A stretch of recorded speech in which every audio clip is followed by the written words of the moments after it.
अवधी भाषा में लिखित प्रमुख सूफी ग्रंथ: चंदायन, मुल्ला दाऊद, ज्ञानदीप, शेख नबी, यूसुफ जुलेख, शेख निसार, सत्यवती कथा, ईश्वरदास, हंस जवाहिर, कासिम शाह, मृगावती, कुतुबन, इंद्रावती, नूर मोहम्मद, पद्मावती, जायसी, मधुमालती, मंझन, चित्रावली, उस्मान, अनुराग बासुरी, नूर मोहम्मद, रस रतन, पुहकर।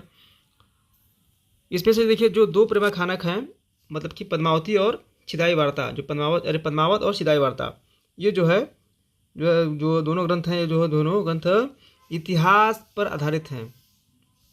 ठीक है। अगला है हंसावली असाहित। हंसावली 1370 ईस्वी, राजस्थानी हिंदी में लिखित विक्रम बैताल की कथा पर आधारित है।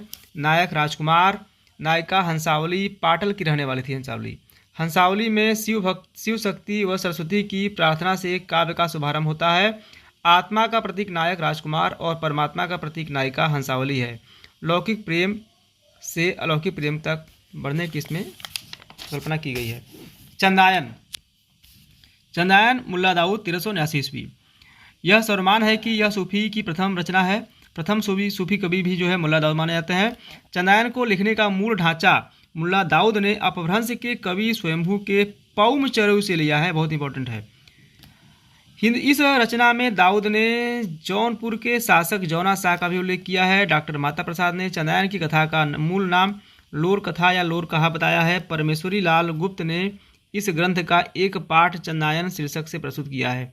चंदायन की कथा परिष्कृत अवधी भाषा में है। इसका जो नायक है वह लोरिक है।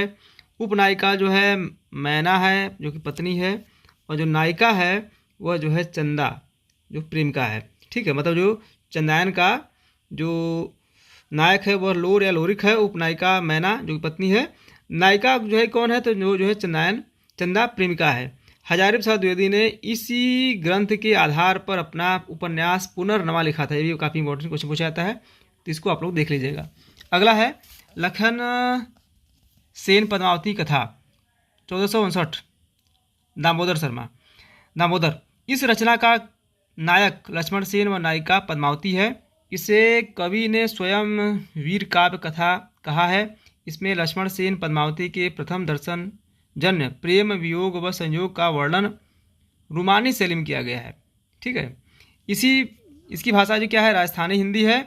इसमें चौपाई के साथ सोरठा का प्रावधान है, जबकि हंसावली तथा चंदायन में दोहा के साथ चौपाई का प्रावधान है। ध्यान दीजिएगा, इसमें क्या है, सोरठा, चौपाई के साथ सोरठा है, जबकि हंसावली और जो है चंदायन में क्या है, दोहा के साथ सोरठा है।